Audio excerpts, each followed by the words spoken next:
ಏನಂತೀರಿ?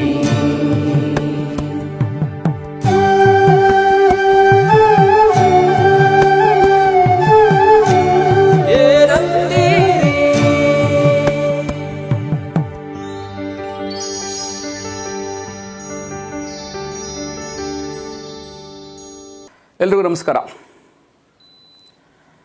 ಇವತ್ತು ಈ ರೀತಿಯಾದ ಒಂದು ಸಂಚಿಕೆನ ನಿಮ್ಮ ಮುಂದೆ ತೊಗೊಂಬರ್ತೀನಿ ಅಂತ ನನಗೂ ಅದು ಇಲ್ಲ. ಅಂದರೆ ನನಗೆ ಅದರ ಬಗ್ಗೆ ಆಲೋಚನೆ ಇರಲಿಲ್ಲ. ಯಾಕಪ್ಪ ಹೇಳ್ತೀನಿ ಅಂತ ಹೇಳಿದ್ರೆ, ನಿನ್ನೆ ಇನ್ನೂ ನಾನು ಬರ್ತಾಯಿದ್ದೆ, ಆಫೀಸಿಂದ ಮನೆಗೆ ಬರ್ತಾಯಿದ್ದೆ. ಸೊ ಮನೆಗೆ ಬರಬೇಕಿದ್ರೆ ಸಾಧಾರಣವಾಗಿ ನಾನು ಮನೆಗೆ ಬರಬೇಕಿದ್ರೆ ಒಬ್ಬನೇ ಇರ್ತೀನಲ್ಲ, ಕಾರ್ನಲ್ಲಿ ಇರಬೇಕಿದ್ರೆ ಯಾವುದಾದ್ರೂ ಒಂದು ಕಾರ್ಯಕ್ರಮನ ಹಾಕ್ಕೊಂಡು ಕೇಳ್ಕೊಂಡು ಬರೋದು ಒಂದು ವಾಡಿಕೆ. ಸೊ ಹಾಗೆ ಬರ್ತಾ ಇರಬೇಕಿದ್ರೆ ಆಗಸ್ಟ್ 31ನೇ ತಾರೀಕು ನಮ್ಮ ಕರ್ನಾಟಕದ ಕ್ರಿಕೆಟ್ ಕಲಿ ಏನು ಜಾವಗಲ್ ಶ್ರೀನಾಥ್ ಅವರ ಹುಟ್ಟುಹಬ್ಬ ಇತ್ತು. ಸೊ ಆ ಹುಟ್ಟುಹಬ್ಬಕ್ಕೋಸ್ಕರ DRS ಶೋನಲ್ಲಿ ವಿಜಯ್ ಭಾರದ್ವಾಜ್ ಮತ್ತು ಜಾನಿ ಅಂದರೆ ಶ್ರೀನಿವಾಸ ಮೂರ್ತಿ ಅವರಿಬ್ಬರು ಜಾವಗಲ್ ಶ್ರೀನಾಥ್ ಅವರ ಒಂದು ಕಾರ್ಯಕ್ರಮವನ್ನು ಮಾಡಿದರು.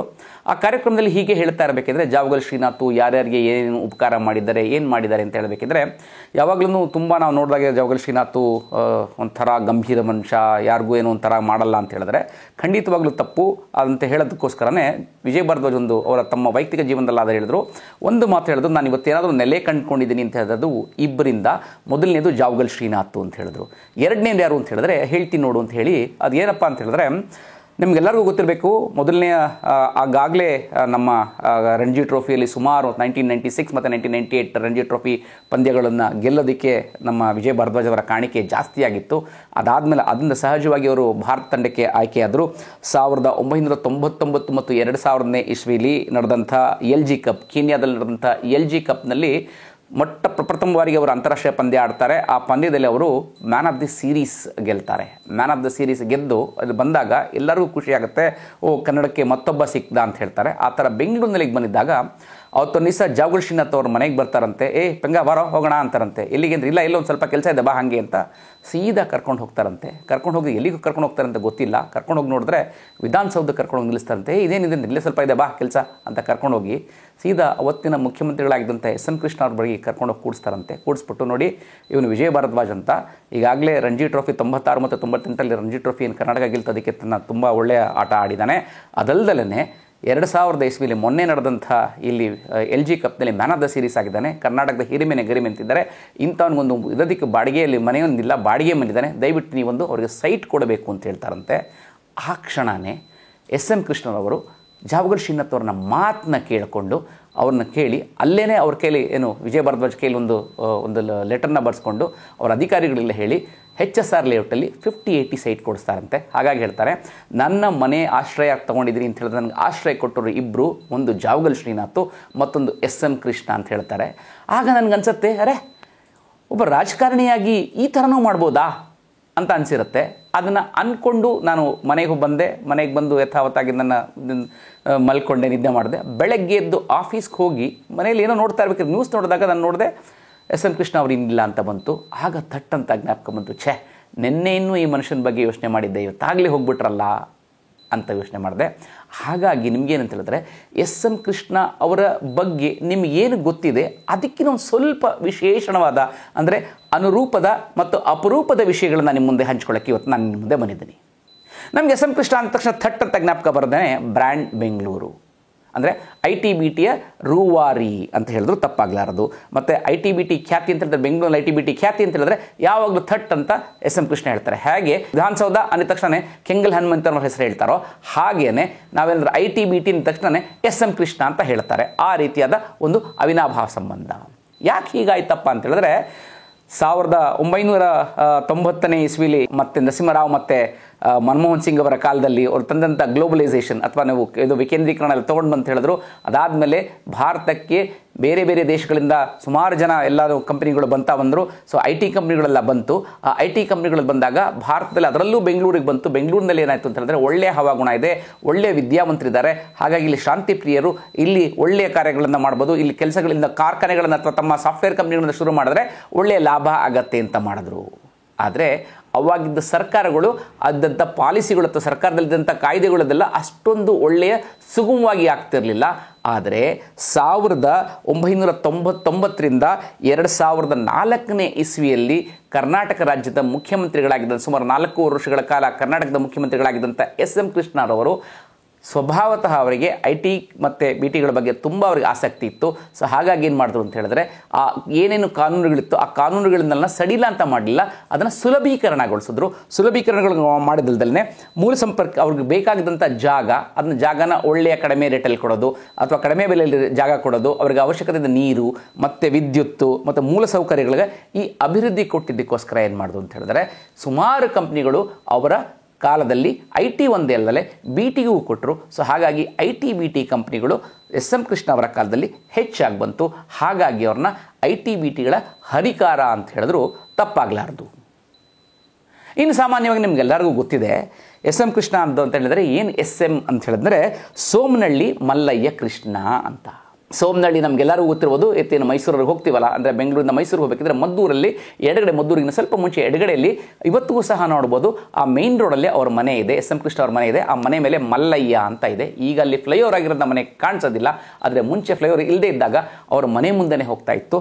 ಅಂತಹ ಈ ಸೋಮನಹಳ್ಳಿಯ ಅಲ್ಲಿಯ ಹಿರಿಯರಾದಂಥ ರಾಜಕಾರಣಿಗಳಿದ್ದರು. ಸೊ ಅವರ ಮಗನಾಗಿ ಅಂದರೆ S.C. ಮಲ್ಲಯ್ಯ ಮತ್ತು ಶ್ರೀಮತಿ ತಾಯಮ್ಮ ಅವರ ಈ ದಂಪತಿಗಳ ಮುದ್ದು ಕುಮಾರನಾಗಿ ಮೇ 1, 1932 ಅಂತ ಹೇಳಿದ್ರೆ ಮೇ 1 ಅಂತ ಹೇಳಿದ್ರೆ ನಮಗೆ ಕಾರ್ಮಿಕರ ದಿನಾಚರಣೆ. ಆ ಕಾರ್ಮಿಕರ ದಿನಾಚರಣೆಯ ದಿವಸ ಮೇ 1, 1932ರಲ್ಲಿ ಅಲ್ಲೇ ಸೋಮನಹಳ್ಳಿಯಲ್ಲಿ ಜನನ ಆಗುತ್ತೆ. ತಮ್ಮ ಪ್ರಾಥಮಿಕ ಶಿಕ್ಷಣವನ್ನು ಸೋಮನಹಳ್ಳಿಯಲ್ಲೇ ಮುಗಿಸ್ತಾರೆ. ಅದಾದಮೇಲೆ ತಮ್ಮ ಪ್ರೌಢ ಶಿಕ್ಷಣವನ್ನು ಅಂದಿನ ಕಾಲದಲ್ಲೇ ಮೈಸೂರಿನಲ್ಲಿದ್ದಂಥ ರಾಮಕೃಷ್ಣ ಆಶ್ರಮದಲ್ಲಿ, ಅಂದರೆ ಇವಾಗ ರಾಮಕೃಷ್ಣ ಮಠ ಅಂತ ಕರಿತೀವಿ, ಆವಾಗ ಅದು ರಾಮಕೃಷ್ಣ ಆಶ್ರಮ ಅಂತ ಕರಿತಿತ್ತು. ಮೈಸೂರಿನ ರಾಮಕೃಷ್ಣ ಆಶ್ರಮದಲ್ಲಿ ತಮ್ಮ ಪ್ರೌಢಶಾಲೆಯನ್ನು ಮುಗಿಸ್ತಾರೆ. ಅದಾದಮೇಲೆ ಯುವರಾಜ ಕಾಲೇಜಿನಲ್ಲಿ PUC ಓದಿ, ಅಲ್ಲಿಂದ ಆದಮೇಲೆ ಮೈಸೂರಿನ ಮಹಾರಾಜ ಕಾಲೇಜಿನಲ್ಲಿ ಪದವಿ ಪಡೀತಾರೆ. ಮೈಸೂರು ಕಾಲೇಜಿನಲ್ಲಿ ಪದವಿ ಪಡೆದಾದಮೇಲೆ ಕಾನೂನು ಓದಬೇಕು ಅಂಥೇಳಿ ಅವರು ಬೆಂಗಳೂರಿಗೆ ಬರ್ತಾರೆ. ಸೊ ಬೆಂಗಳೂರು ಬಂದು ಕಾನೂನು ಪದವಿ ಆಗ್ತಾರೆ. ಕಾನೂನು ಪದವೀಧರಾಗಿ ಅಲ್ಲಿಂದ ಅವರು ತುಂಬ ಉತ್ತಮ ಹೆಚ್ಚಿನ ಶಿಕ್ಷಣ ಪಡೆಯಬೇಕು, ಜಾಸ್ತಿ ಓದಬೇಕು ಅನ್ನೋದಕ್ಕೋಸ್ಕರ ಏನು ಮಾಡ್ತಾರೆ ಅಂತ ಹೇಳಿದ್ರೆ ಅಮೆರಿಕದ ಟೆಕ್ಸಾಸ್ ರಾಜ್ಯದಲ್ಲಿರುವ ಸದರ್ನ್ ಮೆಥಡಿಸ್ಟ್ ವಿಶ್ವವಿದ್ಯಾಲಯಕ್ಕೆ ಹೋಗಿ ಸೇರಿಕೊಳ್ತಾರೆ. ಆಗ ಅವ್ರಿಗೆ ವಯಸ್ಸು ಸುಮಾರು 28 ವರ್ಷ ಆಗಿರುತ್ತೆ. ನಾವೆಲ್ಲ ಅಂದ್ಕೊಳ್ತೀವಿ ಎಸ್.ಎಂ. ಕೃಷ್ಣ ಅವರು ರಾಜಕೀಯದವರು, ಒಂದು ಕರ್ನಾಟಕಕ್ಕೆ ಬಂದ ಮೇಲೆ ಅವರ ರಾಜಕೀಯ ಆಸಕ್ತಿ ಮೂಡಿತು, ಕರ್ನಾಟಕಕ್ಕೆ ಬಂದ ಮೇಲೆ ಅವ್ರ ರಾಜಕೀಯ ಎಲ್ಲ ಬೆಳೀತು, ಅವ್ರಿಗೆ ಕರ್ನಾಟಕಕ್ಕೆ ಬಂದ ಮೇಲೆ ಅವ್ರ ರಾಜಕೀಯದ ಆಸಕ್ತಿ ಮೂಡಿತು ಅಂತ ಹೇಳಿದ್ರೆ, ಆದರೆ ಅದಕ್ಕಿಂತ ಮುಂಚೆ ಅಚ್ಚರಿಯ ವಿಷಯ ಅಂತ ಹೇಳಿದ್ರೆ ರಾಜಕೀಯದ ಬಗ್ಗೆ ಅವರಿಗೆ ಆಸಕ್ತಿ ಕರ್ನಾಟಕಕ್ಕಿಂತ ಮುಂಚೆ ಅಮೇರಿಕಾದಲ್ಲಾಗಿತ್ತು ಅಂತ ಹೇಳಿದ್ರೆ ಎಷ್ಟು ಜನಕ್ಕೆ ಗೊತ್ತಿದೆಯೋ ಗೊತ್ತಿಲ್ಲ. ನಮ್ಗೆ ಇನ್ನೂ ಎಷ್ಟು ಗೊತ್ತಿದೆ ಅಂದರೆ ಅಮೇರಿಕಾ ಕಂಡ ಅತ್ಯಂತ ಅಲ್ಲಿ ರಾಷ್ಟ್ರಾಧ್ಯಕ್ಷ ಅಂದರೆ ಜಾನ್ ಎಫ್ ಕೆನಡಿ. ಆ ಜಾನ್ ಎಫ್ ಕೆನಡಿಯವರೆಗೂ ಮತ್ತು ಎಸ್.ಎಂ. ಕೃಷ್ಣರವರೆಗೂ ಒಂದು ಅವಿನಾಭಾವ ಸಂಬಂಧ ಇತ್ತು. ಎಲ್ಲಿಯ ಎಸ್.ಎಂ. ಕೃಷ್ಣ, ಎಲ್ಲಿಯ ಕರ್ನಾಟಕದ ಎಸ್.ಎಂ. ಕೃಷ್ಣ, ಎಲ್ಲಿ ಅಮೆರಿಕದ ಜಾನ್ ಎಫ್ ಕೆನಡಿ ಎಲ್ಲಿ ಅಂತ ಹೇಳಿದ್ರೆ ಖಂಡಿತವಾಗ್ಲೂ ನಂಬಲೇಬೇಕು. ಯಾಕೆ ಅಂತ ಹೇಳಿದ್ರೆ 1960ರಲ್ಲಿ ಡೆಮಾಕ್ರೆಟಿಕ್ ನಾಯಕ ಕೆನಡಿ ಅಧ್ಯಕ್ಷ ಸ್ಥಾನಕ್ಕೆ ಸ್ಪರ್ಧೆ ಮಾಡಿದರು. ಆ ಸ್ಪರ್ಧೆ ಮಾಡಿದಾಗ ಅಲ್ಲಿ ಈಗಿನ ಥರ ಸೋಷಿಯಲ್ ಮೀಡಿಯಾ ಇರಲಿಲ್ಲ ಅಥವಾ ಬೇರೆ ಇರಲಿಲ್ಲ. ಅವಾಗ ಚುನಾವಣಾ ಪ್ರಚಾರ ಒಂದು ಕಡೆಯಿಂದ ಒಂದು ಕಡೆ ಮಾಡ್ತಾ ಇರಬೇಕೆಂದರೆ ಅವರಿಂದ ಪ್ರೇರಿತರಾಗಿದ್ದಂಥ ಎಸ್.ಎಂ. ಕೃಷ್ಣರವರು ಅವರ ಹತ್ರ ಹೋಗಿ ಕೇಳ್ಕೊಳ್ತಾರಂತೆ, ನೋಡಿ ನಿಮ್ಗೆ ಯಾವುದೇ ಅಭ್ಯಂತರ ಇಲ್ಲದೆ ಅಂತ ಹೇಳಿದ್ರೆ ನಾನು ನಿಮ್ಮ ಪರವಾಗಿ ಎಲ್ಲೆಲ್ಲಿ ಭಾರತೀಯರಿದ್ದಾರೋ ಅಲ್ಲೆಲ್ಲ ಹೋಗಿ ನಿಮ್ಮ ಪರವಾಗಿ ನಾನು ಚುನಾವಣೆಗೆ ಪ್ರಚಾರ ಮಾಡ್ಬೋದೇ ಅಂತ. ಯಾವಾಗಲೂ ಒಂದು ಮುಳುಗೋ ಅಂದರೆ ಹೀಗೆ ಯಾವುದೊಂದು ಆಸರೆ ಸಿಕ್ಕಿದ್ರೆ ಸಾಕು ಅಂತಿರ್ತಲ್ವ, ತಮ್ಮ ಪ್ರಚಾರಕ್ಕೆ ಯಾರೋ ಒಬ್ಬರು ಬಂದರೆ ಬರಲಿ ಸಾಕು ಅಂತ ಕರ್ಕೊಳ್ತಾರೆ. ಆದರೆ ಅವರೇಂತ ಹೇಳಿದ್ರೆ ಕೊಟ್ಟ ಕೆಲಸ ಅಂದರೆ ತಾವು ಏನು ಕೇಳ್ಕೊಂಡು ಮಾಡಿದಂಥ ಕೆಲಸನ ತುಂಬ ಅಚ್ಚುಕಟ್ಟಾಗಿ ಮಾಡ್ತಾರೆ. ಸೊ ಅಚ್ಚುಕಟ್ಟಾಗಿ ಮಾಡಿದ್ರಿಂದ 1960 ನವೆಂಬರ್ 8ರಲ್ಲಿ ಏನು ಚುನಾವಣೆ ನಡೆಯುತ್ತೆ, ಆ ಚುನಾವಣೆಯಲ್ಲಿ ಜಾನ್ ಎಫ್ ಕೆನಡಿಯವರು ಅಭೂತಪೂರ್ವವಾಗಿ ವಿಜಯ ಸಾಧಿಸ್ತಾರೆ. ಹೀಗೆ ಅಭೂತಪೂರ್ವವಾಗಿ ವಿಜಯ ಸಾಧಿಸಿದ ಮೇಲೆ ಸಾಧಾರಣವಾಗಿ ನದಿ ದಾಟಿದ ಮೇಲೆ ಅಂಬಿಗನ ಹಂಗೇಕೆ ಅಂತ ಹೇಳ್ತಾರೆ, ಅಥವಾ ಏಣಿ ದಾಟ ಬಂದ್ರೆ ಅಟ್ಟ ಹತ್ತಕ್ಕೆ ಏಣಿ ಉಪಯೋಗಿಸ್ಕೊಂಡ್ಮೇಲೆ ಏಣಿ ಯಾಕೆ ಅಂತ ಕಾಲನ್ನು ಒದೆಯವರೇ ಜಾಸ್ತಿ. ಆದರೆ ಜಾನ್ ಎಫ್ ಕೆನಡಿ ಅವರು ಆ ಥರ ಮಾಡಲಿಲ್ಲ. ಜಾನ್ ಕೆನಡಿ ಅವರು ಏನು ಮಾಡಿದ್ರು ಅಂತ ಹೇಳಿದ್ರೆ ಜನವರಿ 19, 1961ರಲ್ಲಿ ಜಾನ್ ಎಫ್ ಕೆನಡಿಯವರು ಒಂದು ಪತ್ರ ಬರೀತಾರೆ ನಮ್ಮ ಎಸ್.ಎಂ. ಕೃಷ್ಣ ಅವರಿಗೆ. ಅದರಲ್ಲಿ ಹೇಳ್ತಾರೆ, ನಿಜವಾಗಲೂ ನೀವು ನಿಸ್ವಾರ್ಥವಾಗಿ ಬಂದು ನನ್ನ ಪ್ರಚಾರ ಮಾಡಿದ್ರಿಂದಾನೇ ನನಗೆ ಈ ಗೆಲುವು ಆಗಿದೆ. ಹಾಗಾಗಿ ವೈಯಕ್ತಿಕವಾಗಿ ನಿಮಗೆ ನಾನು ಬಂದು ನಾನು ಅಭಿನಂದನೆ ತಿಳಿಸೋಕ್ಕಾಗ್ತಿಲ್ಲ, ಅದಕ್ಕೆ ಕ್ಷಮೆ ಯಾಚಿಸ್ತೇನೆ. ಹಾಗಾಗಿ ಈ ಪತ್ರ ಬರಿತಾ ಇದ್ದೀನಿ. ನನ್ನ ಈ ಪತ್ರದಲ್ಲಿ ನಿಮ್ಮ ಅವಿರತ ಪ್ರಯತ್ನಗಳಿಂದ ಮತ್ತು ನಿಮ್ಮ ನಿಷ್ಠೆ ಇಲ್ಲದಿದ್ದರೆ ನಾನು ನವೆಂಬರ್ 8ರಂದು ಗೆಲುವು ಸಾಧಿಸಲಾಗ್ತಿರಲಿಲ್ಲ ಅಂತ ಹೇಳ್ತಾರೆ. ಅಂದರೆ ಆವಾಗಲೇ ಅವರಿಗೆ ರಾಜಕೀಯದ ಮೇಲೆ ತುಂಬ ಒಲವಿತ್ತು ಅಂತ ಗೊತ್ತಾಗತ್ತೆ. ಅದಾದಮೇಲೆ ಕಾನೂನಿನ ಉನ್ನತ ಪದವಿಯನ್ನು ಪಡ್ಕೊಂಡು ಬಂದಮೇಲೆ ಬೆಂಗಳೂರಿಗೆ ಬರ್ತಾರೆ. ಸೊ ಬೆಂಗಳೂರಿಗೆ ಬಂದಮೇಲೆ ತಿರ್ಗಿ ರೇಣುಕಾಚಾರ್ಯ ಅಂದರೆ SJRC ಕಾಲೇಜ್, ಶ್ರೀ ಜಗದ್ಗುರು ರೇಣುಕಾಚಾರ್ಯ ಕಾಲೇಜಿನಲ್ಲಿ, ಆ ಕಾಲೇಜಿನಲ್ಲಿ ಸ್ವಲ್ಪ ಕಾಲ ಅಂತಾರಾಷ್ಟ್ರೀಯ ನ್ಯಾಯದ ಉಪನ್ಯಾಸಕರಾಗಿ ಕೆಲಸ ಮಾಡ್ತಾರೆ. ಇಷ್ಟೆಲ್ಲ ಕೆಲಸ ಮಾಡ್ತಿರ್ಬೇಕಿದ್ರೆ ಅವರಿಗೆ 1962ನೇ ಇಸ್ವಿಲಿ ಹಾಗೆ ಅಲ್ಲಿ ವಿಧಾನಸಭಾ ಚುನಾವಣೆ ನಡೆಯುತ್ತೆ. ಆಗ ಪ್ರಜಾ ಸೋಷಲಿಸ್ಟ್ ಪಾರ್ಟಿಯಿಂದ ಸ್ಪರ್ಧಿಸ್ತಾರೆ. ಮೊದಲನೇ ಸ್ಪರ್ಧೆ ಮಾಡಿದ ಮೊದಲನೆಯ ಇದರಲ್ಲೇ ಚುನಾವಣೆಯಲ್ಲೇ ಅವರು ಗೆಲುವು ಸಾಧಿಸ್ತಾರೆ.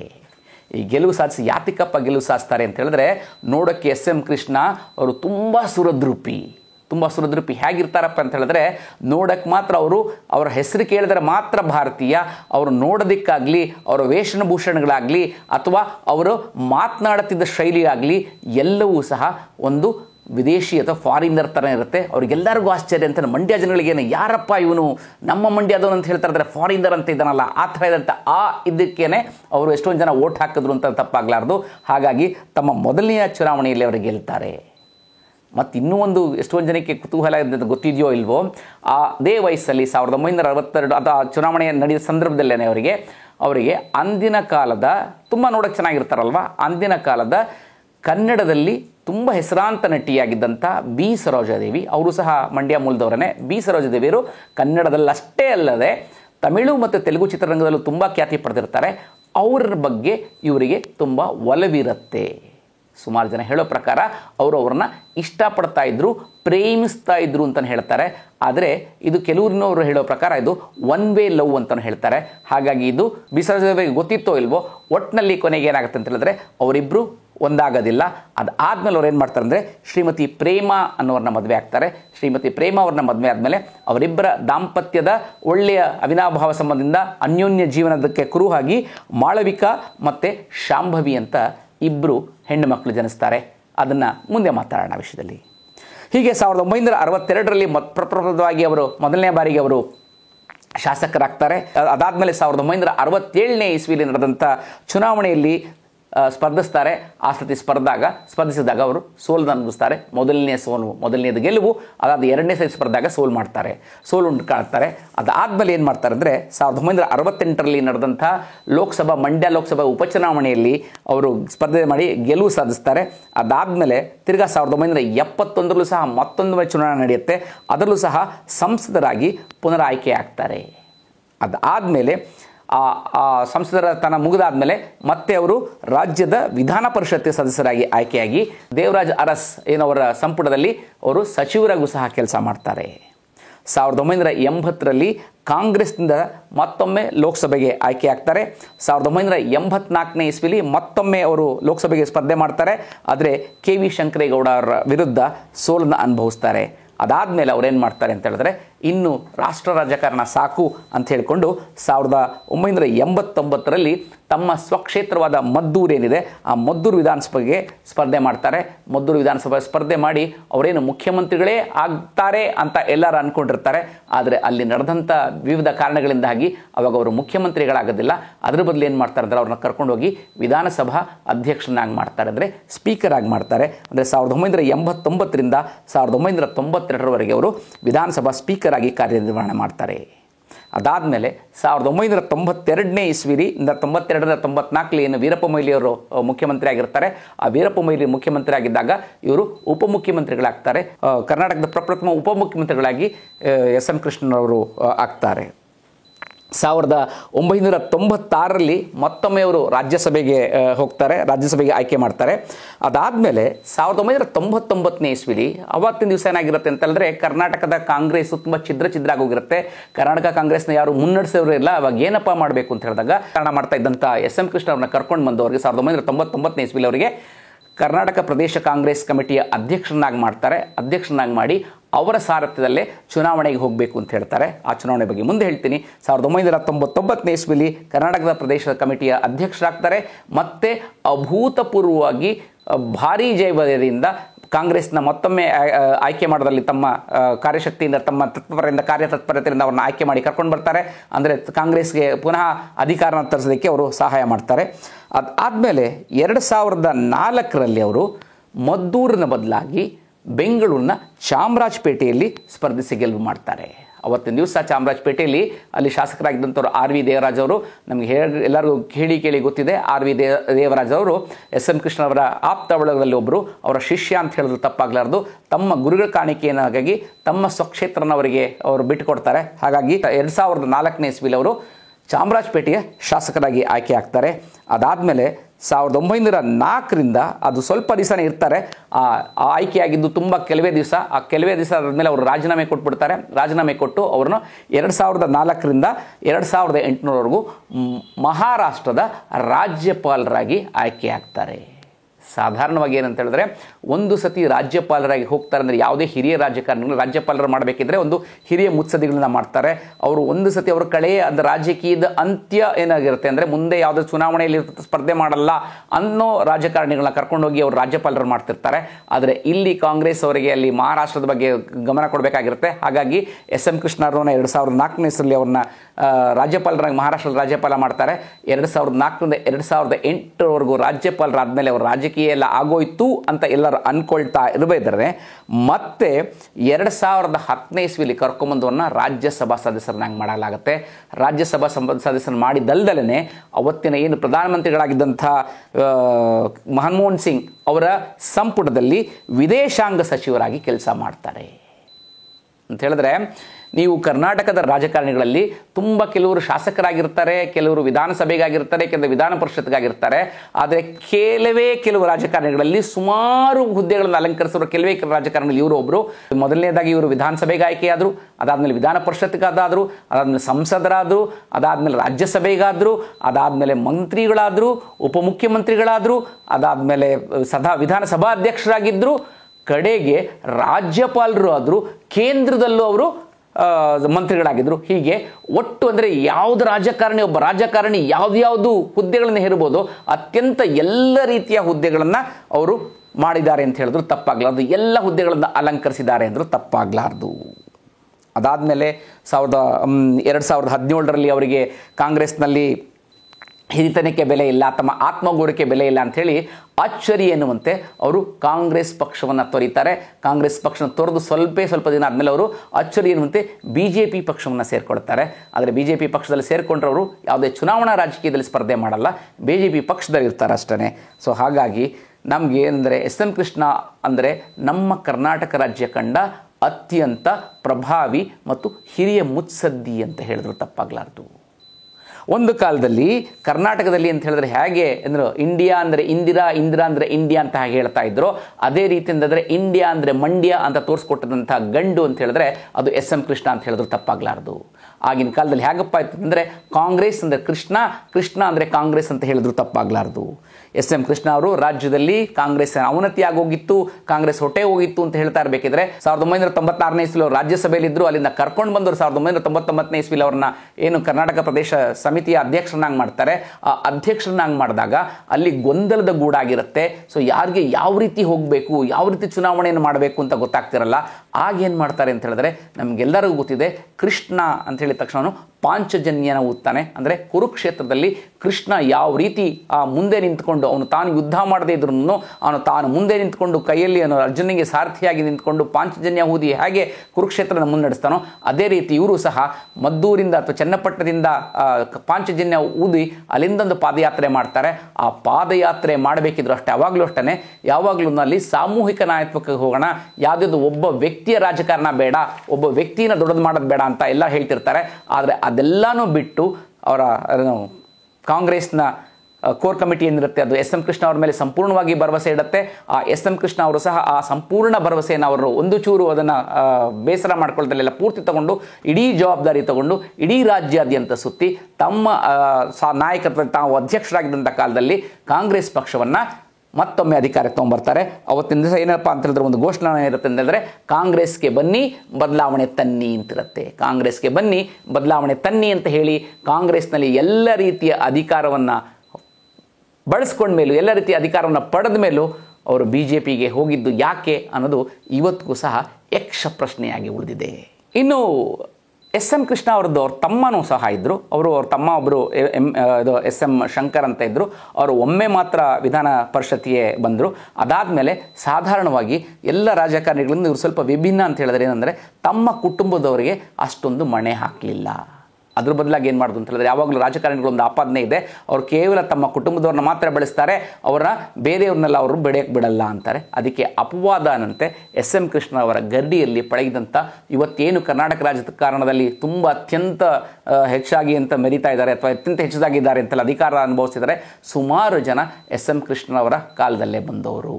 ಅಂಥದ್ರಲ್ಲಿ ಪ್ರಮುಖವಾಗಿ DK ಶಿವಕುಮಾರ್ ಅಂತೂ SM ಕೃಷ್ಣ ಅವರ ಪರಮ ಶಿಷ್ಯ ಅಂತ ಹೇಳಿದ್ರು ತಪ್ಪಾಗಲಾರ್ದು. ಅದಕ್ಕೆ ಮುಂಚೆ ಹೇಳಿದೆ RV ದೇವರಾಜ್ ಅವರು ಸಹ SM ಕೃಷ್ಣ ಅವರ ಪರಮ ಶಿಷ್ಯ ಆಗಿದ್ದಾರೆ. ಮತ್ತೊಬ್ಬರು ಅಂತ ಹೇಳಿದ್ರೆ SM ಕೃಷ್ಣ ಅವರು ಮುನ್ನೆಲೆಗೆ ತೊಗೊಂಬಂದಿದ್ದು ಅಂತ ಹೇಳಿದ್ರೆ ರಮ್ಯಾ ಅಲ್ಲೊಂದು ಉಪಚುನಾವಣೆ ನಡೆಯುತ್ತೆ.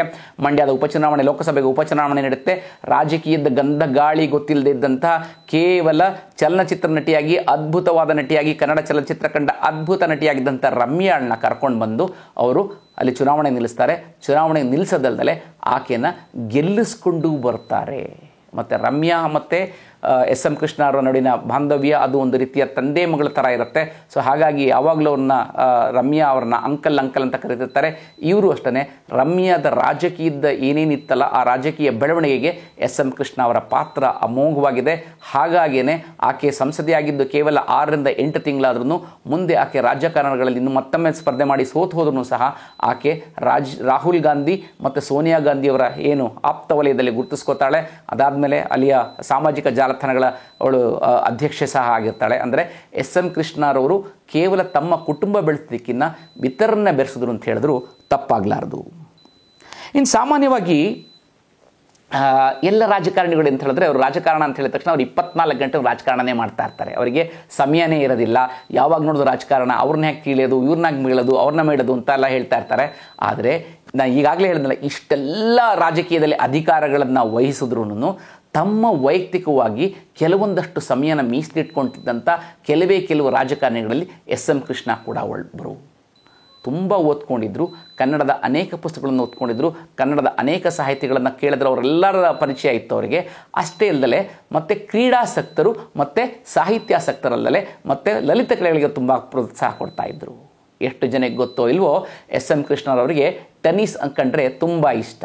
ಸೊ ಹಾಗಾಗಿ ಪ್ರತಿ ವರ್ಷ ಸಮಯ ಮಾಡಿಕೊಂಡು ವಿಂಬಲ್ಡನ್ ಏನು ನಡೀತಾ ಇರುತ್ತಲ್ಲ, ಇಂಗ್ಲೆಂಡಲ್ಲಿ ವಿಂಬಲ್ಡನ್ ನಡೆಯುತ್ತಲ್ಲ, ಆ ವಿಂಬಲ್ಡನ್ಗೆ ತಪ್ಪದೆ ಹೋಗ್ತಾ ಇದ್ದಂಥ ಮನುಷ್ಯ.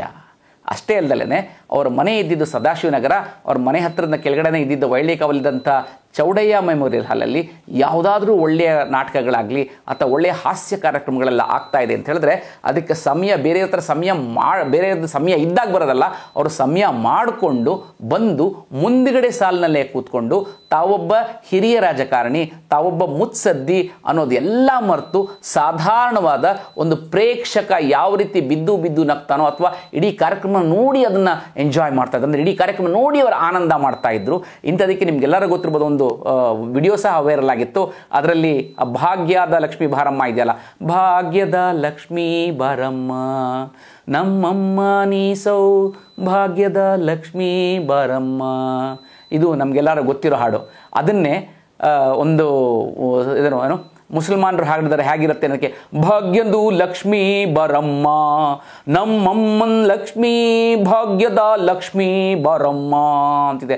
ಅದರಲ್ಲಂತೂ ಶುಕ್ರವಾರದ ಪೂಜೆಯ ವೇಳೆಗೆ ಅಂತಿದ್ರೆ ಅದರಲ್ಲಿ ಶುಕ್ರವಾರದ ನಮಾಜು ಟೈಮ್ಗೆ ಅಂತ ಹೇಳಿದಾಗ ಅದನ್ನು ಕೇಳಿದ ತಕ್ಷಣ ಬಿದ್ದು ನಕ್ಕಿ ಅಕ್ಕಪಕ್ಕದವ್ರ ಮೇಲೆ ಬಿದ್ದು ಹೊರಲಾಡಿದಂಥ ಒಂದು ಹಾಡಿದೆಯಲ್ಲ ಅಥವಾ ಆ ದೃಶ್ಯ ಇದೆಯಲ್ಲ, ಇಡೀ ಅವತ್ತಿನ ದಿವಸದಲ್ಲಿ ಎಲ್ಲ ಕಡೆ ವೈರಲ್ ಆಗಿತ್ತು. ಇವತ್ತು ಸಹ ನಾವು ಸಾಮಾಜಿಕ ಜಾಲಗಳಲ್ಲಿ ನೋಡ್ಬೋದು. ಅಂತ ಹೇಳಿದ್ರೆ ಅಂದರೆ ಶುದ್ಧ ಮನಸ್ಸಿನ ವ್ಯಕ್ತಿ, ಯಾವ ವ್ಯಕ್ತಿ ಸಾಹಿತ್ಯಾಸಕ್ತನಾಗಿರ್ತಾನೋ ಅಥವಾ ಯಾವ ವ್ಯಕ್ತಿ ಕಲಾಸಕ್ತನಾಗಿರ್ತಾನೋ, ಯಾವ ವ್ಯಕ್ತಿ ಅವನು ಕ್ರೀಡಾಸಕ್ತನಾಗಿರ್ತಾನೋ ಅವನು ಒಬ್ಬ ಒಳ್ಳೆಯ ನಾಯಕ ಅಂತ ಅನ್ನಿಸ್ಕೊಳ್ತಾನೆ. ಈ ರೀತಿಯ ಎಲ್ಲ ಗುಣಗಳಿದ್ದಂಥ SM ಕೃಷ್ಣರವರು ಅಂತ ಹೇಳಿದ್ರು ಅದು ತಪ್ಪಾಗಲಾರದು. ರಾಜಕಾರಣಿಗಳು ಅಂದ್ಕೊಂಡಿದ್ದ ತಕ್ಷಣ ನಾವೇನೇನಪ್ಪ ಅವರೇನು ಆರಾಮ್ ಕೆಲಸ, ಆರಾಮಾಗಿರ್ತಾರೆ, ಅವರು ಲಕ್ಷಾಧಿಪತಿಗಳು, ಅವ್ರಿಗೇನು ಕಷ್ಟನೇ ಇರೋದಿಲ್ಲ ಅಂತ ಅಂದ್ಕೊಳ್ತೀವಿ. ಆದರೆ ಕಷ್ಟ ಮನುಷ್ಯನಿಗೆ ಬರ್ದಲೆ ಮರೆಗೆ ಬರುತ್ತೆ ಅಂತ ಹೇಳ್ತಾರಲ್ಲ, ಹಾಗೆ ಮನುಷ್ಯನಾಗಿ ಹುಟ್ಟಿದ ಮೇಲೆ ಪ್ರತಿಯೊಬ್ಬರಿಗೂ ಅವನವನ ಏನು ಕಷ್ಟ ಸುಖಗಳು ಇರ್ತಲ್ಲ ಅನುಭವಿಸಲೇಬೇಕು, ಅವರ ಪ್ರಾರಬ್ಧ ಕರ್ಮ ಅಂತ ಹೇಳ್ತಾರೆ, ಅಥವಾ ಅವರು ಮಾಡಿದ ಹಿಂದಿನ ಜನ್ಮದ ಕರ್ಮಫಲಗಳನ್ನು ಅನುಭವಿಸಲೇಬೇಕು ಅಂತ ನಾವು ಸನಾತನ ಧರ್ಮದಲ್ಲಿ ಹೇಳ್ತೀವಿ. ಇದಕ್ಕೆ ಎಸ್.ಎಂ. ಕೃಷ್ಣರವರು ಹೊರತಾಗಿರಲಿಲ್ಲ. ಯಾಕೆ ಅಂತ ಹೇಳಿದ್ರೆ ನಿಮ್ಗೆ ಈಗಾಗಲೇ ಹೇಳಿದೆ, ಅವರು ತಮ್ಮ ಇಬ್ಬರು ಹೆಣ್ಣು ಮಕ್ಕಳಿದ್ದರು. ಮಾಳವಿಕಾ ಅಂತ ಇದ್ದು, ಮೊದಲನೇ ಮಗಳು ಮಾಳವಿಕೆಗೆ ಅವರು ಕೆಫೆ ಕಾಫಿ ಡೇ ಏನು ಮಾಲೀಕರಾಗಿದ್ದಂಥ ಸಿದ್ಧಾರ್ಥ ಅವರಿಗೆ ಅವರನ್ನ ಮದುವೆ ಮಾಡಿಕೊಟ್ಟಿದ್ದರು. ಸಿದ್ಧಾರ್ಥ ಎಸ್.ಎಂ. ಕೃಷ್ಣ ಅವರ ಮಗಳು ಸಿದ್ಧಾರ್ಥ ಮದುವೆ ಮಾಡಿಕೊಂಡ್ಮೇಲೆ ಅವರ ಎಸ್.ಎಂ. ಕೃಷ್ಣ ಅವರ ಅಳಿಯನ ಉದ್ಯಮ ತುಂಬ ಜೋರಾಗಿ ಬೆಳೀತು. ಅದರಲ್ಲಿ ಕೆಫೆ ಕಾಫಿ ಡೇ ಅಂತೂ ಕರ್ನಾಟಕ ರಾಜ್ಯ ಏನು ಇಡೀ ಪ್ರಪಂಚಾದ್ಯಂತ ತನ್ನ ಶಾಖೆಗಳನ್ನು ಮಾಡ್ಕೊಳ್ತು. ಮತ್ತು ಕೆಫೆ ಅನ್ನೋದನ್ನು ಬೆಂಗಳೂರಿನಲ್ಲಿ ಒಂದು ಕೆಫೆ ಅನ್ನೋದನ್ನು ಅಲ್ಲಿವರೆಗೂ ಬರೀ ಕಾಫಿ ಅಂತ ಫಿಲ್ಟರ್ ಕಾಫಿ ಅಂತ ನೋಡ್ತಾ ಇದ್ದವರು ಕೆಫೆ ಕಾಫಿನೂ ಕುಡಿಬೋದು ಅಥವಾ ಹೀಗೂ ಕುಡಿಬೋದು ಅನ್ನೋದನ್ನು ಮಾಡಿಕೊಟ್ಟಿದ್ದಂಥ ಸಂಸ್ಥೆ. ಆದರೆ ಏನು ಕಷ್ಟನೋ ಬಂತೋ ಯಾಕೆ ಬಂತೋ ಗೊತ್ತಾಗಲಿಲ್ಲ. 2019 ಇಸ್ವಿಲಿ ಇದ್ದಕ್ಕಿದ್ದಂಗೆ ಒಂದು ಸತಿ ಹೋಗಿ ಮಂಗಳೂರು ಹತ್ರ ಹೋಗಿದಂಥ ನೇತ್ರಾವತಿ ನದಿಯಲ್ಲಿ ಅವರು ಹಾರಿ ತಮ್ಮ ಪ್ರಾಣ ಬಿಡ್ತಾರೆ. ಸುಮಾರು 3-4 ದಿನಗಳ ಕಾಲ ಅವರ ಶವ ಸಿಗೋದಿಲ್ಲ. ತುಂಬ ಒದ್ದಾಡ್ತಾರೆ. ಅವಾಗ ಎಲ್ಲ ತಮ್ಮ ಅಧಿಕಾರದ ಎಲ್ಲ ಇದನ್ನು ಬಳಸಿ ಎಲ್ಲ ಕಡೆ ಹುಡುಕಿಸ್ತಾರೆ. ಕಡೆಗೆ 3-4 ದಿವಸ ಆದಮೇಲೆ ಸಿದ್ಧಾರ್ಥ ಅವರ ಶವ ಸಿಗತ್ತೆ.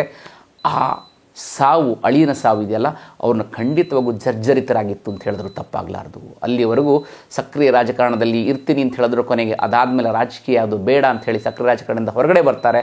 ಚುನಾವಣಾ ರಾಜಕೀಯದಲ್ಲಿ ಇರ್ತಾರೆ, ಕೇವಲ ರಾಜಕೀಯ ಇರ್ತಾರೆ, ರಾಜಕೀಯನೂ ಬೇಡ ಏನೂ ಬೇಡ ಅಂತವರು ಹೊರಗಡೆ ಬಂದುಬಿಡ್ತಾರೆ. ಹೊರಗಡೆ ಬಂದು ಆಮೇಲೆ ತಮ್ಮ ಆಧ್ಯಾತ್ಮಿಕತೆ ಥರ ಸ್ವಲ್ಪ ಒಲು ತೋರಿಸ್ತಾರೆ. ಇಷ್ಟರ ಮಧ್ಯೆ ಏನು ಮಾಡ್ತಾರೆ ಅಂತ ಹೇಳಿದ್ರೆ, ಆಗಲೇ ಹೇಳಿದೆ, ಡಿ.ಕೆ. ಶಿವಕುಮಾರ್ ಮತ್ತು ಅವ್ರಿಗೊಂದು ಅವಿನಾಭಾವ ಸಂಬಂಧ ಇತ್ತು, ಒಂದು ಗುರು ಶಿಷ್ಯರ ಸಂಬಂಧ ಇತ್ತು. ಸೊ ಹಾಗಾಗಿ ಡಿ.ಕೆ. ಶಿವಕುಮಾರ್ ಅವರ ಮಗಳು ಐಶ್ವರ್ಯನ ತಮ್ಮ ಮಗನ ಜೊತೆ ಮದುವೆ ಮಾಡ್ಕೊಳ್ತಾರೆ. ಅದುವರೆಗೂ ಕೇವಲ ಗುರು ಮತ್ತು ಶಿಷ್ಯರ ಸಂಬಂಧ ಇದ್ದಿದ್ದು ಕಡೆಗೆ ಒಂದು ಬೀಗರ ಆಗುವಂಥ ಒಂದು ಸಂಬಂಧನೂ ಕಲ್ಪನೆ ಮಾಡ್ಕೊಳ್ತಾರೆ. ಸೊ ಹೀಗಾಗಿ ಮನುಷ್ಯನಿಗೆ ಬರದಲ್ಲೇ ಮರಕ್ಕೆ ಬರುತ್ತಾ ಅಂತ ಹೇಳ್ತಾರೆ. ಅಂದರೆ ರಾಜಕಾರಣಿಗಳಂದರೆ ಅವ್ರಿಗೇನು ಕಷ್ಟ ಇರಲ್ಲಂತಲ್ಲ, ರಾಜಕಾರಣಿಗಳಿಗೂ ಕಷ್ಟ ಇರುತ್ತೆ. ಆದರೆ ಆ ಕಷ್ಟನ ಹೇಗೆ ಮೆಟ್ಟಿ ಹೊರಗಡೆ ಬರ್ತಾರೆ ಅನ್ನೋದೇ ಒಂದು ನಿಜವಾದ ಜೀವನ. ಅಂಥ ಜೀವನಲ್ಲೂ ಸಹ ಎಸ್.ಎಂ. ಕೃಷ್ಣರವರು ಸಾರ್ಥಕ ಬದುಕನ್ನು ಅನುಭವಿಸಿದ್ರು ಅಂತ ಹೇಳಿದ್ರು ತಪ್ಪಾಗಲಾರದು. ಎಸ್.ಎಂ. ಕೃಷ್ಣ ಅವರು ಮುಖ್ಯಮಂತ್ರಿ ಆಗಿದ್ರಲ್ಲ, ಅದು ಏನು ಚಿನ್ನದ ಹಾದಿ ಅಥವಾ ಸುಗಮವಾಗಿತ್ತು ಅಂತ ಅನ್ಕೋಬೇಡಿ. ಎಸ್.ಎಂ. ಕೃಷ್ಣ ಮಾಡಿದಾಗ, ಅದು ಮುಖ್ಯಮಂತ್ರಿಗಳಾದಾಗ ಸುಮಾರು ಕಷ್ಟಗಳು ಬಂತು. ಅದರಲ್ಲೂ ಸಹ ನಿಮ್ಗೆ ಗೊತ್ತಿರಬೇಕು, ಕಾವೇರಿ ಗಲಾಟೆ ಆದಾಗ ತುಂಬ ನಷ್ಟ ಆಯಿತು. ಏನು ಈ ಕಡೆ ಕರ್ನಾಟಕದವರು ತಮಿಳುನಾಡು ಮೇಲೆ ಹೊರಡೋದು, ತಮಿಳುನಾಡು ಮೇಲೆ ಕರ್ನಾಟಕದವರು ಹೋದ್ರಾದ್ರು, ಈ ಥರ ತುಂಬ ಗಲಾಟೆ ಆಯಿತು.